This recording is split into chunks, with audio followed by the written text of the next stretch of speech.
ঢাকায় পাকিস্তানের উপপ্রধানমন্ত্রী ইসহাক দারের সাথে বিএনপি, জামাত ও এনসিপির বৈঠক। ৭১ ইস্যু সহ অমীমাংসিত বিষয় নিয়ে আলোচনা। সরকার অনৈতিক কোনো চাপ দিলে পদত্যাগের হুমকি সিএসের। ভোটকেন্দ্র দখলের চেষ্টা করলে নির্বাচন বাতিল। পিআর পদ্ধতি নিয়ে বিতর্ক রাজনৈতিক। সবকিছু নিয়ন্ত্রণ করছেন আমলারা, অসহায় উপদেষ্টারা। অভিযোগ মির্জা ফখরুলের। কারো ষড়যন্ত্রে নির্বাচন বানচাল হবে না, দাবি স্বরাষ্ট্র উপদেষ্টার। পুরনো সংবিধানের অধীনে জাতীয় নির্বাচন হলে দেশে আবারও ফ্যাসিবাদী শক্তির উত্থান হবে। সংবাদ সম্মেলনে এনসিপি। নতুন সংবিধানের মাধ্যমে জুলাই সনদ বাস্তবায়নের দাবি।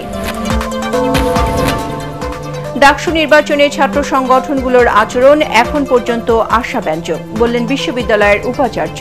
জাকসুতে চলছে মনোনয়নপত্র যাচাই বাছাই।